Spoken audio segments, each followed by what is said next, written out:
Bienvenidos, bienvenidas a esta clase de ganglio linfático. Esta vez vamos a ver la parte tumoral de este órgano del sistema linfoide. Es una clase un poquito larga y mucha información, pero vamos a tratar de ir lo más rápido posible para nosotros. Como siempre al principio, el temario de la clase, donde generalidades, linfomas Hodgkin, linfomas no Hodgkin, y las metástasis es más o menos lo que vamos a observar. ¿Qué es el linfoma? Es la proliferación maligna de los linfocitos, es el tumor maligno de esta célula. Afecta sobre todo a los ganglios linfáticos, pero puede estar en cualquier tejido. La mayoría de los tejidos tienen tejido linfoide asociado a las mucosas y es parte consistente de la mayoría de los órganos, los linfocitos. Los tumores primarios de los linfáticos son llamados los linfomas y los linfomas se dividen en dos grandes grupos, los linfomas no Hodgkin y los linfomas Hodgkin.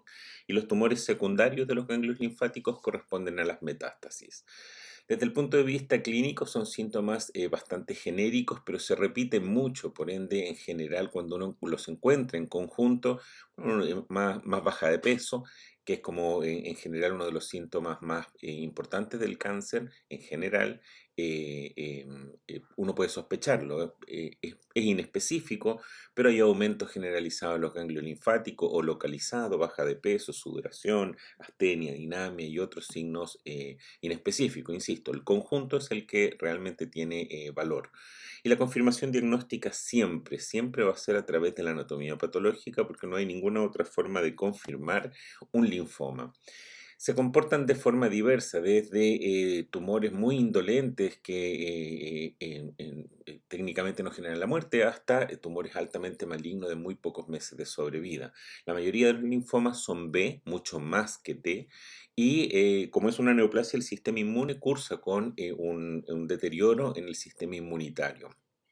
Es importante saber que todas las neoplasias linfoides, todas son monoclonales. Significa que hay una célula tumoral que se expande clonalmente y finalmente es la que genera el tumor. Esto se puede determinar a través, por ejemplo, de la citometría de flujo, la monoclonalidad de un tumor cuando uno tiene dudas. Crecen donde crece la contraparte benigna, hay zonas B, zonas T, lo vimos en la clase de ganglio benigno, entonces es importante esto también recordarlo. Finalmente los linfomas distorsionan toda la arquitectura y en estados avanzados se va perdiendo esta distribución zonal. Los circulan a través de la sangre y la sangre periférica, al igual que los linfocitos normales, por ende muchas de estas enfermedades, un poco menos el Hodgkin, en general son enfermedades que están diseminadas al momento del diagnóstico. Este es un esquema muy, pero muy bueno que nos permite saber que nosotros tenemos, bueno, neoplasias de linfocitos B y neoplasias de linfocitos T. A menudo el linfoma corresponde a una detención en alguna de estas fases de maduración de las células linfoides y ahí es donde se genera el linfocito. Este es el progenitor linfoide común y luego hay una célula que se llama linfoblasto B. Todo aquí, todos los que estamos conversando, corresponden a la médula ósea. Aquí tenemos las leucemias, linfomas linfoblásticos de los precursores B. Luego tenemos el linfocito B virgen, todavía estamos hablando de la médula ósea y aquí va a generar un par de enfermedades que son sinónimas, linfoma linfocítico de célula pequeña o la leucemia linfocítica crónica. Vamos a ver vamos a ver no los vamos a ver todos, ¿de acuerdo? Luego tenemos el linfocito del manto, que va a generar un tipo de linfoma que se llama el linfoma del manto. Luego esta célula es la célula del centro germinal, donde vamos a tener una serie de linfomas y algunos los vamos a poder ver en detalle, el linfoma folicular y el de Burkitt. Luego tenemos los linfomas de la zona marginal, esta zona que queda en la periferia del centro germinal, ¿de acuerdo? Y que no es el manto, esto verde, donde va a generar una serie de linfomas B de este tipo de células, de la detención en este momento. Y finalmente la cédula madura del linfocito B, como lo conversamos en la clase de ganglio benigno, va a ser la célula plasmática, la cual va a generar un tumor que se llama mieloma múltiple. Por otro lado, el linfocito B, aquí tenemos al timo, ¿de acuerdo? Hay una célula linfocito pro-T, se llama, donde es CD4 y CD8 negativo. Y esta célula es el linfocito pre-T que va a ser, presenta los dos antígenos, todavía no hay una diferenciación en CD4 y CD8, y en esta parte va a generar leucemia y linfomas linfoblásticos, precursores T, que es la contraparte T de este mismo tipo de linfoma. Y luego, bueno, nosotros tenemos los linfomas de linfocitos T periféricos, y ahí hay un gran grupo de patologías de las cuales vamos a ver una o dos en el transcurso de la clase. Les contaba en la clase de ganglio benigno que uno puede a través de la inmunohistoquímica determinar la maduración, el grado de maduración de la célula, cuál célula es la que estamos hablando, si es la precursora T, el prolinfocito T o cualquier otro tipo de célula.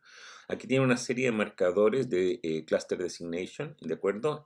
Donde me interesa que recuerden que el CD3 es un marcador T universal y el CD20 es un marcador universal B. Todos los demás también son marcadores B, pero el universal se llama CD20 y CD3 y dentro de la medicina general esto es importante que ustedes puedan recordarlo. CD3 para T, CD20 para B. Existen también marcadores para el sistema monocito macrofágico, de los cuales, ¿cuál es importante que recuerden? Bueno, el CD15 es un marcador bastante específico para los linfomas Hodgkin y lo vamos a mirar. También tenemos marcadores para las células natural killer, para las células progenitoras y troncales de ambas líneas. Este es importante conocerlo, el CD30, porque nos permite marcar un linfoma que se llama T1 positivo. Y el linfoma Hodgkin también es marcado por este marcador de activación celular. ¿Cuál es otro marcador inmunohistoquímico que es importante recordar nada más? El CD45 es llamado antígeno leucocitario común porque en teoría pinta a todas las células linfocíticas. Y cuando uno está frente a un tumor poco diferenciado, donde solo hay células pequeñas, redondas y azules como son los linfocitos, y otro sinnúmero de tumores, este CD45 tiene un valor para la patología. ¿De acuerdo? Ahí los que deben recordar, no es necesario que recuerden todos los otros. ¿Qué definiciones son importantes tener? Bueno, la leucemia es el tumor maligno de los linfocitos, pero donde hay un compromiso de la médula ósea y en general se acompaña de la circulación importante de células tumorales en sangre periférica. Eso es una leucemia. La diferencia con el linfoma es el mismo tumor de células de los linfocitos, pero que en general se distribuye a través de los ganglios linfáticos mucho más que hacia la médula ósea y a la sangre periférica. Pero ojo, todos los linfocitos circulan por la sangre. Depende de dónde está su predominio, se llamará leucemia o se llamará linfoma, y hay patologías que vamos a ver que tienen sinonimia. Se le llama leucemia-linfoma. La mayoría de los linfomas, no todos, la mayoría cursa con un agrandamiento de los ganglios linfáticos. Esto es lo llamativo. Los ganglios linfáticos de más de 2 centímetros para el radiólogo resultan importantes de destacarlos en el informe porque podrían ser patológicos. Disculpen, una menor proporción de los linfomas va a generar afectación de los órganos, de acuerdo en estos órganos linfoides terciarios.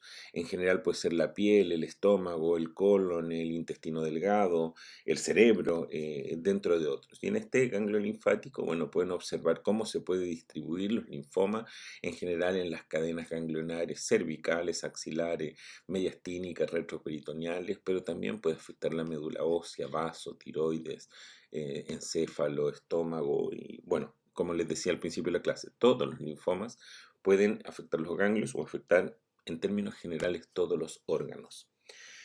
La OMS hizo esta clasificación, que es la última. La clasificación de los linfomas es una de las cosas que más varía dentro de la anatomía patológica porque es difícil irlos categorizando.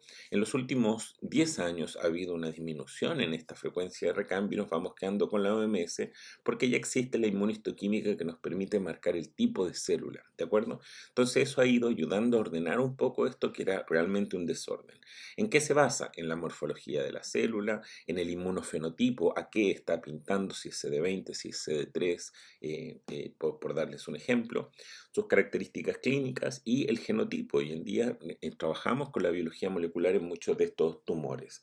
Como pueden ver, hay una importante cantidad de linfocitos de tipo B y una importante cantidad de linfocitos T. La frecuencia del B es muchísimo, muchísimo mayor que la de los T. En términos generales, eso es lo que uno tiene que recordar. Vamos a entrar en vimos las generalidades, vamos a mirar ahora los linfomas no Hodgkin y sus siglas en inglés son no Hodgkin linfoma, NHL, y así lo van a encontrar en la mayoría de los libros destacados. Esto es un grupo de linfomas que comparten varias características, afectan mucho más a los adultos que a los niños, en general más a los ganglios linfáticos que a los tejidos. Existe variedad B y T del linfoma no Hodgkin, varían desde cursos indolentes como el linfoma linfocítico de célula pequeña, hasta muy, muy agresivo como los linfomas, el Kiwan, el grande, células B. La clasificación se basa en el tipo de linfocito donde se origina este esquema que les contaba al principio de que la célula se detiene y luego se genera una expansión clonal. Tienen características microscópicas, cromosómicas y alguna expresión de proteína también ayuda a poder diferenciarlos. No podemos verlos todos porque la clase no daría abasto para todo, pero tenemos unos linfomas, tanto T como B, que se llama neoplasia de linfocitos B o T precursores, o leucemia linfocítica aguda, o también es sinónimo de leucemia linfoblástica aguda. ¿Qué es importante que sepamos de esto? Que el nombre o leucemia o linfoma va a depender de si afecta más a la médula ósea o a la sangre o a los ganglios linfáticos, ¿de acuerdo? Según eso le vamos a llamar, vamos a usar para recordar que esto es un linfoblasto, la terminología linfoblástica, pero también podrían encontrarlo como linfocítico agudo o linfoma linfocítico, ¿de acuerdo?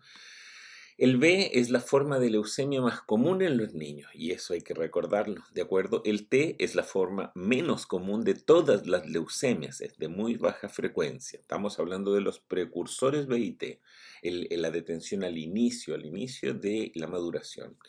En general los B en niños menores de 6 años y en el T es más en adolescentes que en niños. La clínica es más o menos similar, ¿de acuerdo? Y es importante recordar que el pronóstico de la leucemia linfoblástica aguda en niños es un excelente, con una remisión del 90%, y en cambio los T tienen un peor pronóstico. Esta es la célula que uno ve en la sangre periférica, se llaman linfoblastos, por eso vamos a usar esta terminología para recordarlo de forma académica. Tiene una morfología alterada, tiene de 10 a 18 micrómetros, mucho más grande que un linfocito normal. Son redondos, ovales, tiene un núcleo único, tiene escaso citoplasma periférico con una relación núcleo-citoplasma de 5 hasta 7 a 1, de acuerdo como esta célula donde el citoplasma es muy, muy periférico, y ese citoplasma es azuloso y tiene microgránulos, y esa es la característica de los linfoblastos en sangre para hacer el diagnóstico de leucemia o linfoma B o T, ¿de acuerdo?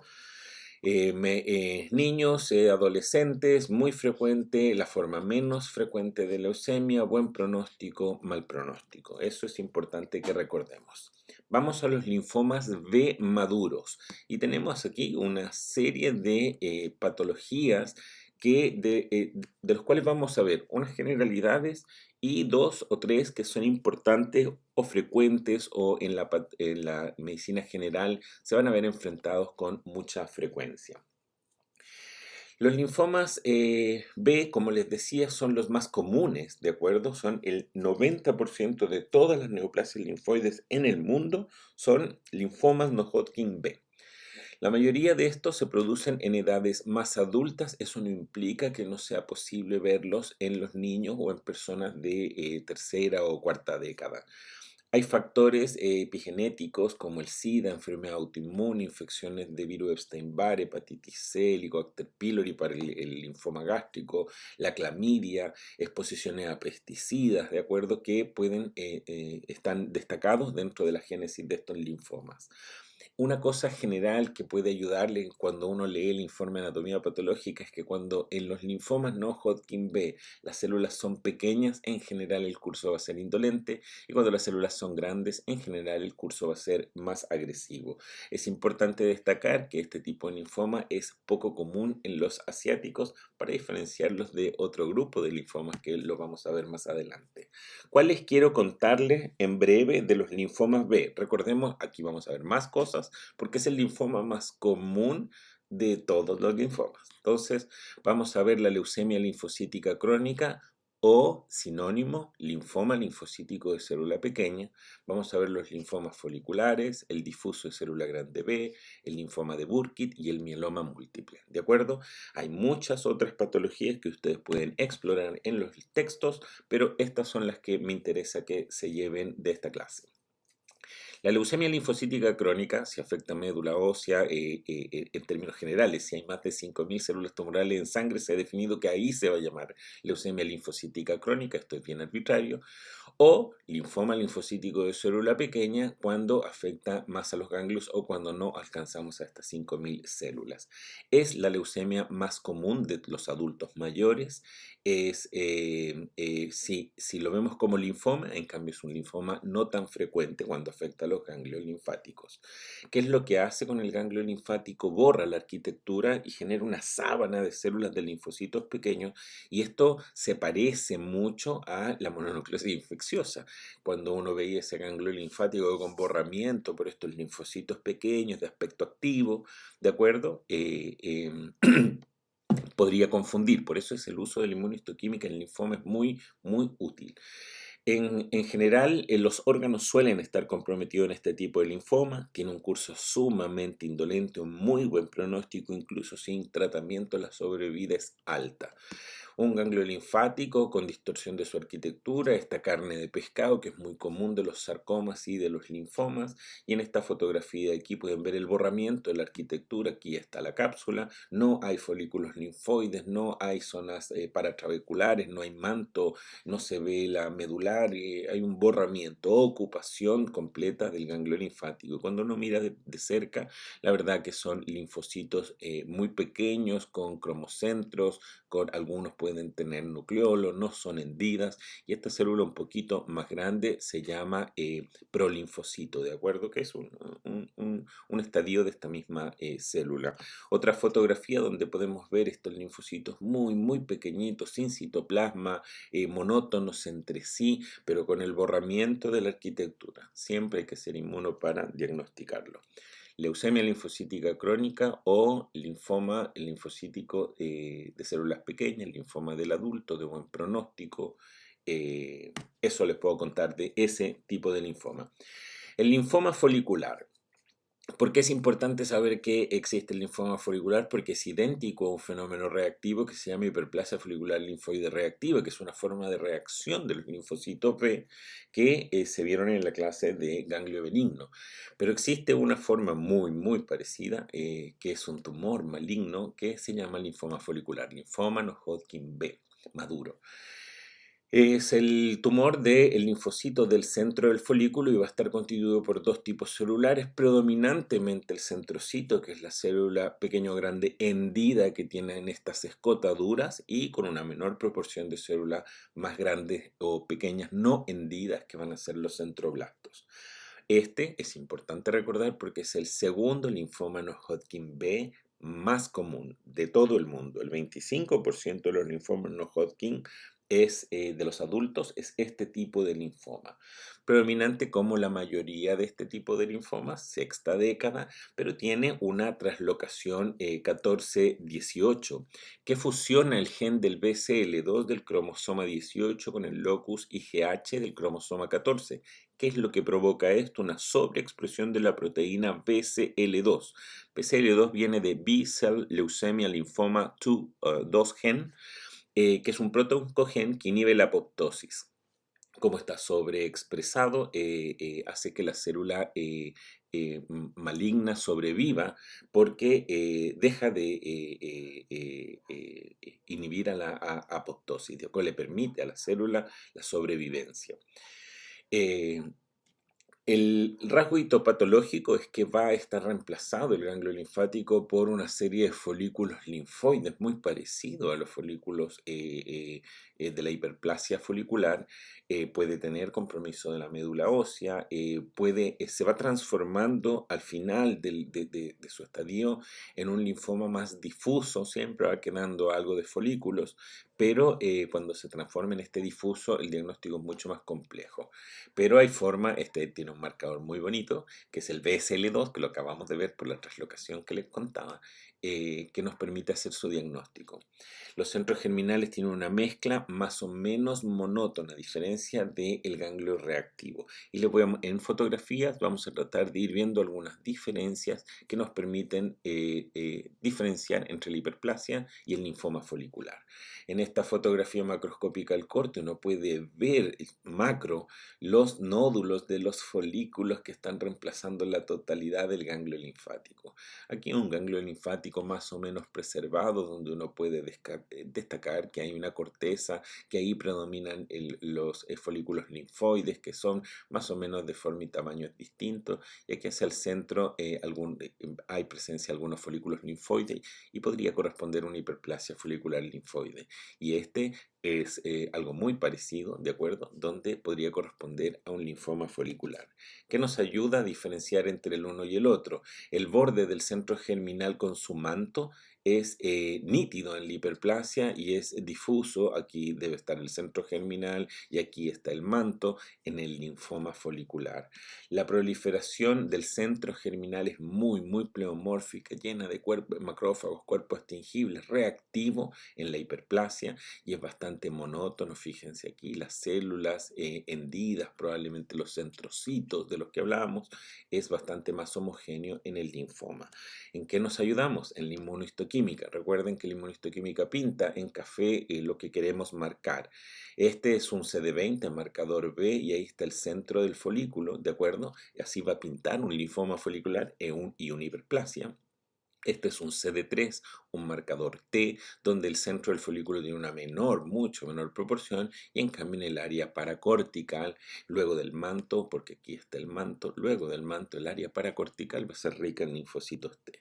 Pero esta es la inmuno que nos ayuda a hacer el diagnóstico, que es el BSL2. De forma normal, el BSL2 no se presenta, no pinta en las células del centro germinal, y en el linfoma folicular sí lo hace. ¿De acuerdo? Por eso es importante que nosotros podamos tener acceso a la inmunohistoquímica para hacer diagnósticos de certeza en el linfoma. Otro tipo de linfoma no Hodgkin B es el de células grandes B. ¿Por qué es importante contarle este? Porque es el más frecuente de todos los linfomas no Hodgkin B, alcanzando un 35%. Lo caracteriza la presencia de células B transformadas, malignas, con una serie de mutaciones genéticas. Es un tumor de mal pronóstico. Existen variantes morfológicas según cómo se va a ver la célula. Se le va a llamar centroblástico, inmunoblástico, rico en histiocyto y células T, se llama B rico en T. Anaplásico también son variedades del mismo tumor, y finalmente van a depender de la morfología. Se presenta en niños y en adultos, más en los adultos como todos los B, y muchos al momento del diagnóstico están en etapa 3 o 4, por ende son de mal pronóstico. Tiene una sobrevida baja, ¿de acuerdo? Si no los tratamos, a diferencia del linfoma linfocítico de célula pequeña, la verdad que es rápidamente fatal. Tiene muchas mutaciones, mutación del BCL6, que es un regulador de la transcripción de las células dentro del centro germinal, el BCL2, que vimos que es una proteína antiapoptótica, el gen MYC, que regula el crecimiento de las células, promoviendo el metabolismo celular, también suele estar mutado. Hay afectación extranodal fuera de los ganglios linfáticos en los órganos por este linfoma que les contaba, que es de bastante mal pronóstico. ¿Qué es lo que va a suceder? El ganglio linfático va a estar borrado. Es fácil darse cuenta que estamos frente a un linfoma. Lo difícil es saber cuál linfoma es el que estamos viendo. Se borra la arquitectura ganglionar. Hay células de gran tamaño. Del nombre se puede definir aquello. 4 veces el tamaño de un linfocito y son células pleomórficas, ¿de acuerdo? Que incluso a veces pueden parecer epiteliales. Macroscópicamente, ¿cómo se ve? Como masas ganglionares. Los ganglios linfáticos empiezan a fusionarse, a aumentar de tamaño, la mayoría mayores a 2 centímetros. Y en base a eso es que clínico, radiológicamente, o la sintomatología B, que era la que les contaba al principio, nos hace pensar en los linfomas. Aquí podemos ver la variedad de células grandes centroblástico, ¿de acuerdo? Con células grandes, algunas con muchas indentaciones, como el centrocito, y otras células grandes, como las que ven aquí al fondo, que no están hendidas, que son de tipo centroblástico, y de ahí su nombre. Y aquí otra variedad, estoy solamente mostrándoles fotografías respecto del tamaño de la célula, por eso se llama el pleomorfismo, qué tan distintas son las unas a las otras. Miren la presencia de gran nucleolo, abundante citoplasma para hacer un linfocito. Recuerden de repente a las células epiteliales. Esta es una variante inmunoblástica. Antepenúltimamente, el linfoma de Burkitt es un linfoma que hay que conocer, pero es un linfoma distinto que tiene algunas características bien específicas. Es un linfoma de células intermedias, no es ni pequeña ni grande, esa es una característica. Tiene mutado el gen MYC y siempre está mutado en este tipo de linfoma. Tiene el más rápido crecimiento de todos los tumores y es potencialmente curable con tratamiento. Entonces, la idea de hacer el diagnóstico, ojalá oportuno, sería interesante. El linfoma Burkitt es un poco más, para ser B, es un poco más frecuente en los niños que en los adultos, como el niño de la fotografía. Es endémico en África por la infección de virus Epstein-Barr. Tiene variedades esporádicas que en general están en la zona abdominal. Puede estar asociado a la virus de inmunodeficiencia humana también. Suele afectar fuera de los ganglios linfáticos. La sobrevida es mala sin tratamiento y del inmunofenotipo es un linfoma B, ¿de acuerdo? El CD20 hablaba del B, vamos a saltar el CD10, pero también es positivo y es una característica, pero esto que está en naranja es lo más importante. Es el linfoma que más rápido crece, crece velozmente y es porque tiene un índice de proliferación del 100%. Uno de los criterios necesarios para hacer diagnóstico de linfoma Burkitt es que este marcador Ki67, que marca las células que entran en fase replicativa, tiene que estar cercano al 100 para que uno pueda postular un diagnóstico de linfoma de Burkitt. Los cambios genéticos más comunes son una serie de translocaciones que lo que hacen es funcionar al gen MYC con una inmunoglobulina. Esta se sobreexpresa y lo que hace es promover el ciclo celular, que se condice con este Ki67 elevado con alta tasa proliferativa y estimula el metabolismo celular y le permite a la célula sobrevivir en el medio. ¿Cuáles son las características de este linfoma? Bueno, linfomas de células intermedias, linfocitos que no son grandes ni son pequeños, son bastante monótonos entre sí, se parece al prolinfocito, pero tiene esta característica, fíjense que hay estas células que están entre medio, que son como grandes, abundantes, em, que hace que, como la tasa proliferativa es tan alta de este tumor, algunas entran en apoptosis, mueren y se carga de macrófagos con cuerpos tingibles, como que fuera el centro germinal. Y de lejos le dan una imagen, los patólogos somos más o menos poetas, de cielo estrellado, así se llama. ¿De acuerdo? Entonces, este cielo estrellado, esta célula intermedia, la velocidad de crecimiento, la presencia en niños, que sea marcador B, con un Ki67 alto, como este, donde el 100% de la célula esté teñida, nos permite postular este interesante diagnóstico del linfoma Burkitt.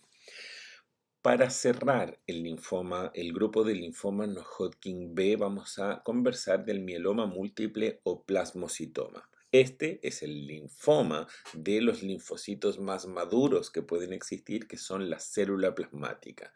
Si hay una lesión en todo el cuerpo de este tipo de tumor, se va a llamar plasmocitoma y lo más habitual es que esté diseminado por el cuerpo con múltiples lesiones y entonces se llamará mieloma múltiple.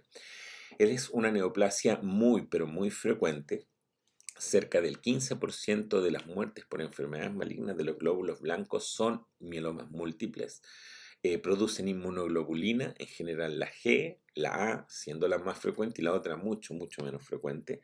Producen solo una de las cadenas livianas, o kappa o lambda, así que a eso se le denomina restricción de cadena.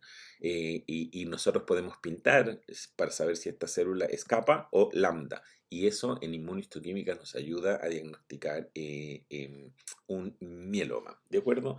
Este exceso de producción de proteína e inmunoglobulina en general se eliminan por la orina y se destaca la proteína de Bence-Jones dentro del diagnóstico clínico de laboratorio del mieloma múltiple o del plasmocitoma.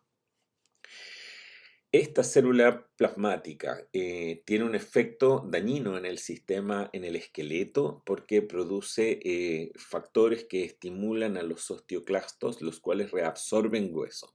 Y eso genera la mitad de la clínica del mieloma múltiple: daño renal, hipercalcemia, fractura en hueso patológico, afectación múltiple osteolítica de los huesos, que lo vamos a mirar así rapidito un poquito más adelante.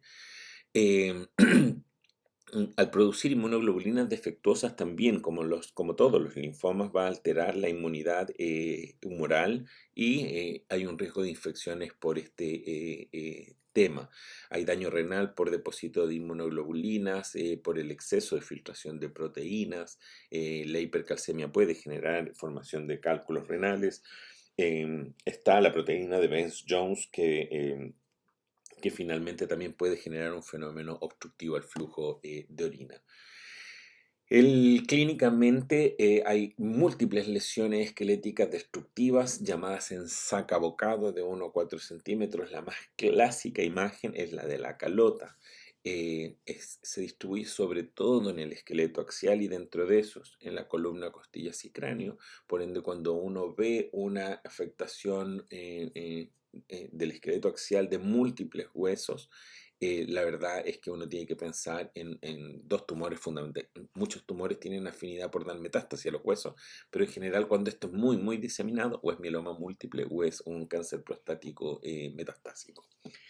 La médula ósea suele estar infiltrada por las células neoplásicas de forma frecuente porque tiene una afinidad por los huesos. Antes de avanzar, quiero que veamos a la célula plasmática morfológicamente.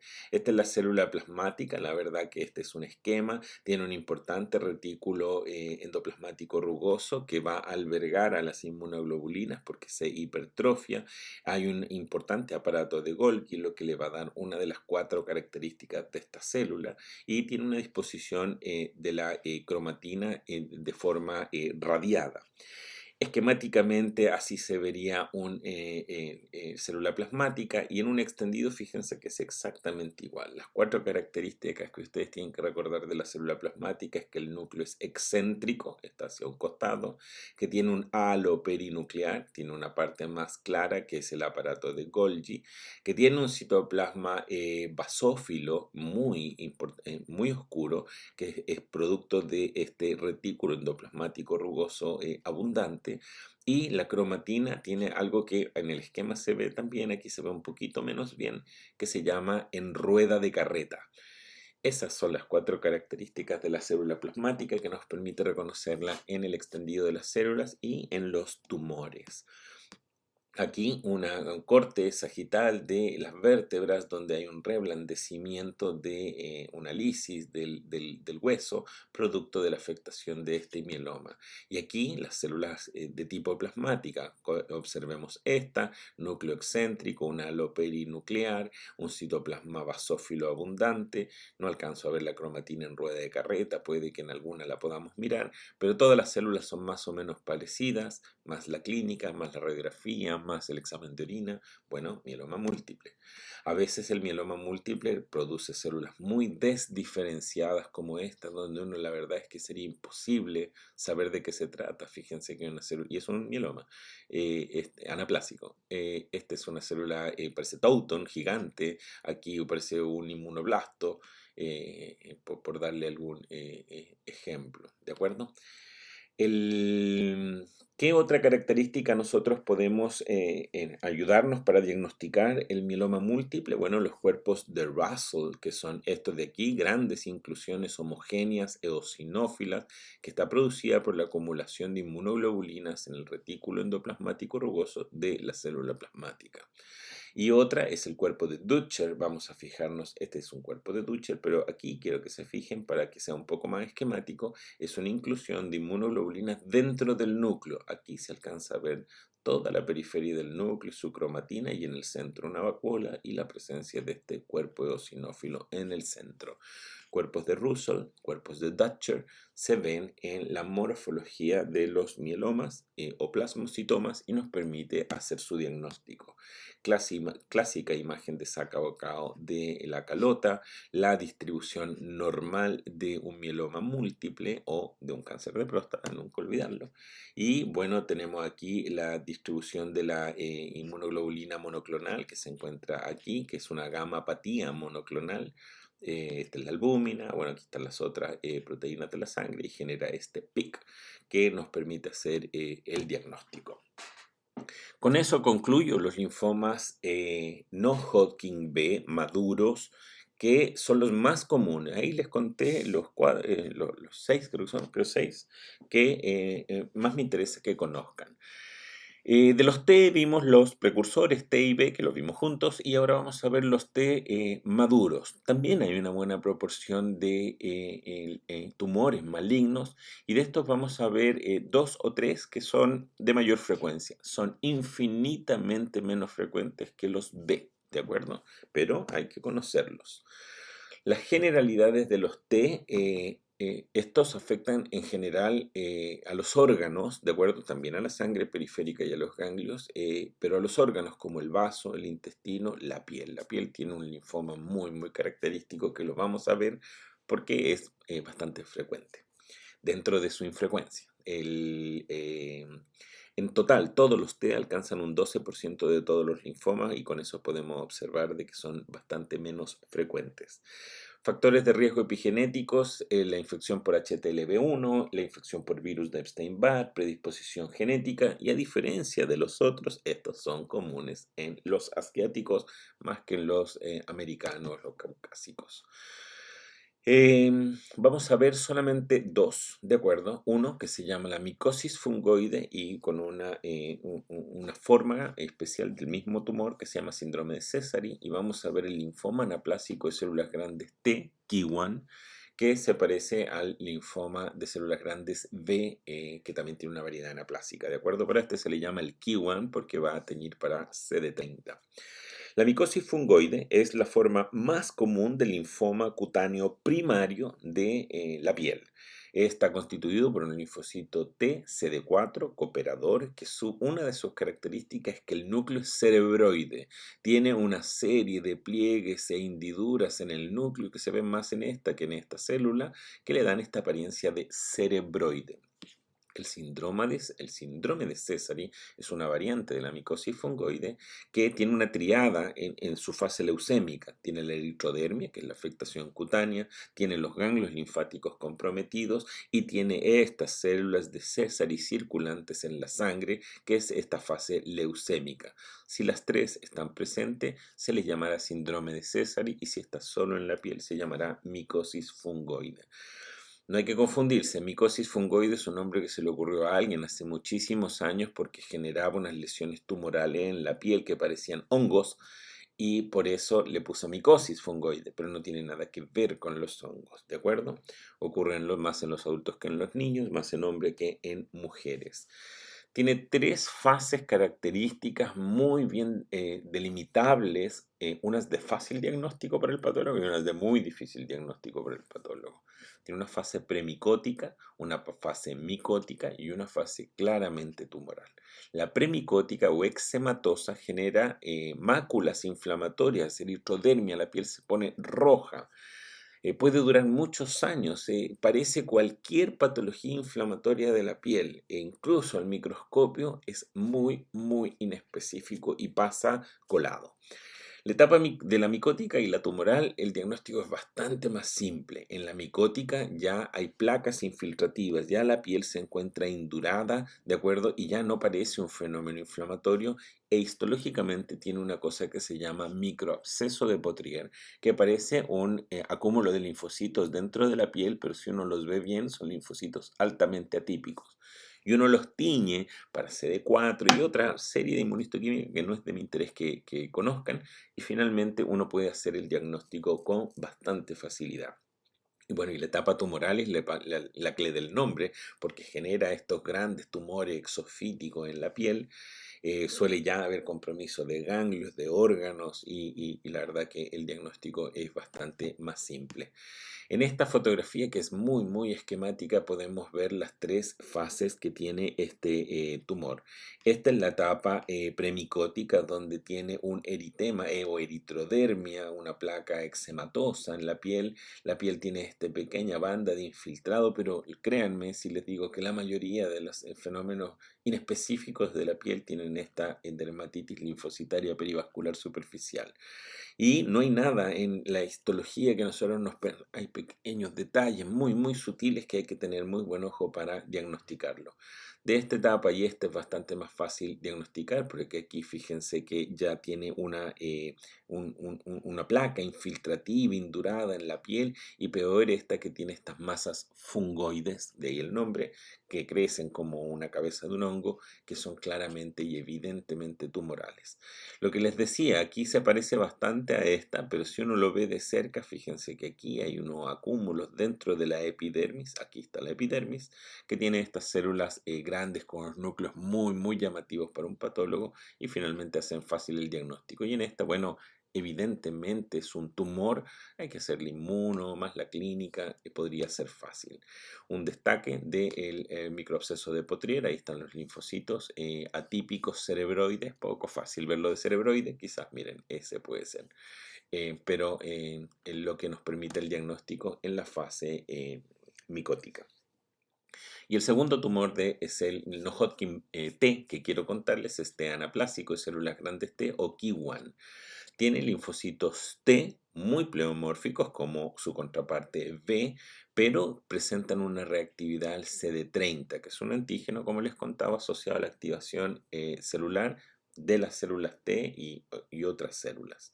Es bastante agresivo, ocurre en los pacientes jóvenes, tiene linfadenopatía, compromiso ganglionar y extraganglionar, puede estar diseminado a la piel y se puede hacer el diagnóstico ahí, y tiene una sobrevida media de 77% a los 5 años. Se le llama Ki1 positivo. Es un compromiso que comienza como en su contraparte benigna, en la zona paracortical. Tienen moderada cantidad de citoplasma, la cromatina es abierta, tiene una alta tasa mitótica, pero lo que hace el diagnóstico es este CD30 positivo con una forma de teñir que se llama tinción paranuclear. Se concentra la tinción en el Golgi, entonces pinta el núcleo, o sea, la célula, el citoplasma, la membrana, y hace un punto dentro de la célula que es muy, muy característico. Tiene cambios genotípicos, ¿de acuerdo? Esta es la imagen morfológica de este tipo de linfoma, que a primera vista puede parecer cualquier otro, que es a lo que voy. Finalmente uno se apoya mucho de la clínica, de los hallazgos genéticos, de la inmunohistoquímica sobre todo. Este es la tinción de CD30, ahí está teñida esta célula grande y en el centro hace este gran punto de tinción que lo que hace es acumularse en el Golgi y nos ayuda en el diagnóstico del linfoma anaplásico de células grandes T o Ki1 positivo. El linfoma Hodgkin es una enfermedad que pareciera ser muy distinta, ¿de acuerdo? Tiene una progresión distinta. Todos los linfomas no Hodgkin B y T están diseminados al momento del diagnóstico. Este no, este empieza en una cadena ganglionar y luego salta a otra, se comporta como las metástasis. Tiene otra historia natural y es importante, su comportamiento biológico es tan distinto que tiene toda esta denominación. Descrito por primera vez por el señor Thomas Hodgkin, por allá por el 1832 en Inglaterra, y las primeras descripciones de la célula maligna característica, porque este sin duda necesita inmuno, pero sobre todo es la morfología, es encontrar esta belleza de célula con ojos de búho, ahí están sus ojos, la célula. Fue descrita por Sternberg en 1898 y el señor Reed en 1902 y se le llama por ende la célula de Reed-Sternberg. Es la enfermedad maligna más común de los estadounidenses entre 10 y 30 años y es uno de los tumores malignos más frecuentes de las personas adultos jóvenes, ¿de acuerdo? En términos globales.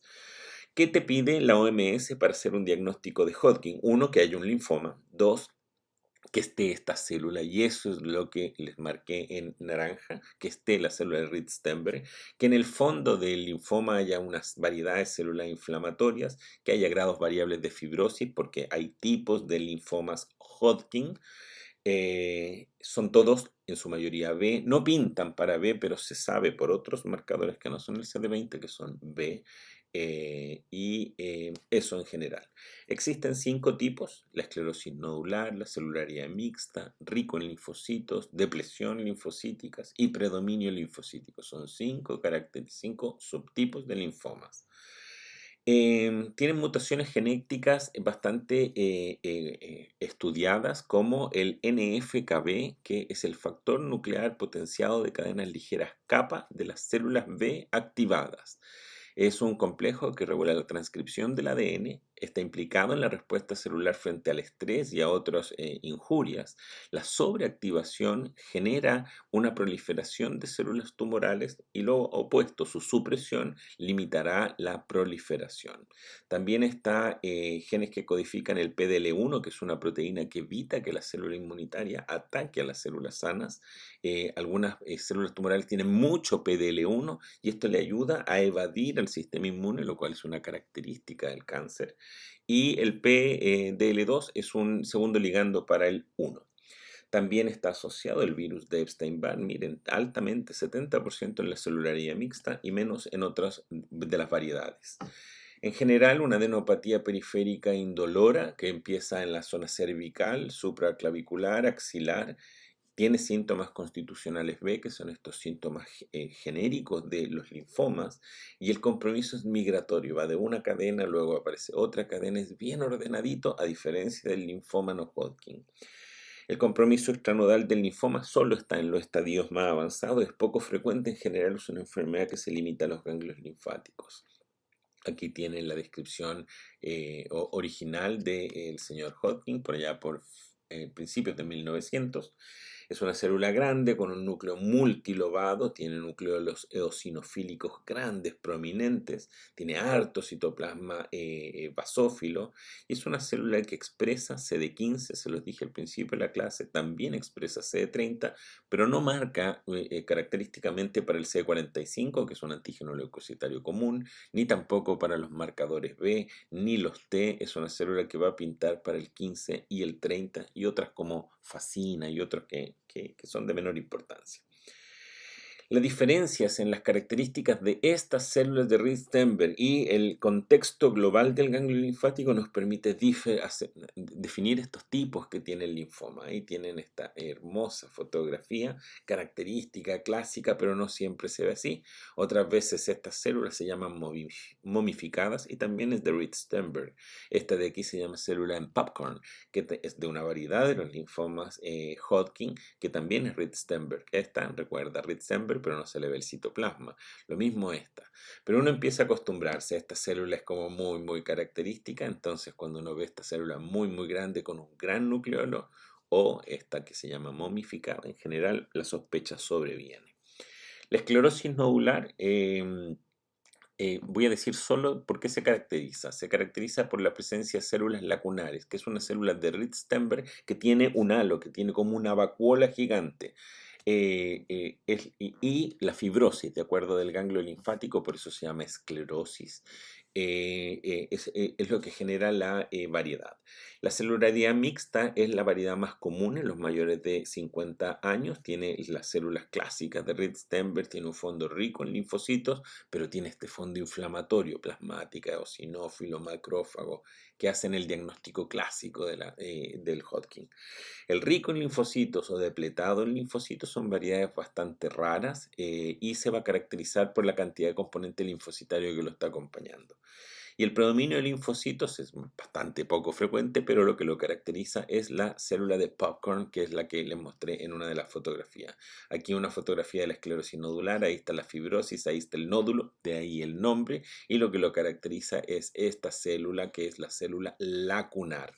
Esta fotografía es para mostrarles la célula de Popcorn, que es una variedad de célula de Rittenberg, pero ahí están esos grandes nucleolos eosinofílicos más el fondo, qué sé yo, que nos va a ayudar a hacer el diagnóstico. Lo que les contaba, la extensión de esta enfermedad es ordenada y progresiva, va de cadena en cadena y finalmente, ya cuando afectan los órganos, hígado, médula ósea, en general es etapas avanzadas del tumor, no es tan frecuente y se asocia a mal pronóstico. La distribución se llama el sistema de Ann Arbor, muy, muy viejo, y nos permite diferenciar 4 etapas. El estadio 1, cuando afecta un grupo único de ganglios linfáticos. El estadio 2, cuando afecta más de un grupo, pero están o por encima del diafragma o por debajo del diafragma. El estadio 3, cuando está la enfermedad en ambos lados del diafragma. Y bueno, el estadio 4, la enfermedad diseminada con compromiso de órganos periférico a los ganglios linfáticos. ¿De acuerdo? La sobrevida a los 5 años de un 75%. ¿Qué va a afectar el pronóstico? Bueno, el estado clínico del paciente, su edad, cuántos ganglios están comprometidos, el estadio de Ann Arbor, si otros hallazgos de laboratorio, el tipo histológico también afecta un poco el pronóstico, el que no pinte para CD15 es un factor de mal pronóstico, entre otras cosas que yo les pueda contar como generalidad. Para cerrar la clase, las últimas diapositivas, me tuve que extender un poquito, pero para poder cerrarla.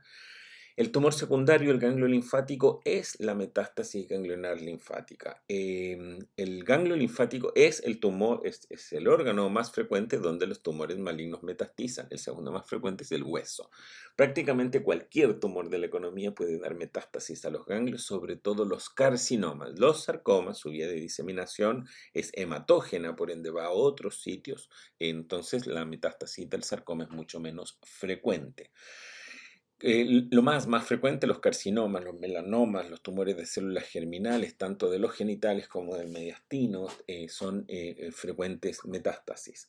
Lo que les contaba de los sarcomas, que prácticamente no dan metástasis porque la vía de diseminación es distinta y la inmunohistoquímica aquí juega el rol predominante. Según eso vamos a decir que es. Este es fácil, aquí hay un ganglio linfático y subcapsular. En el seno subcapsular están alojadas unas glándulas tumorales, ahí están los tubitos de las glándulas, que es una metástasis de un adenocarcinoma de alguna parte de la economía.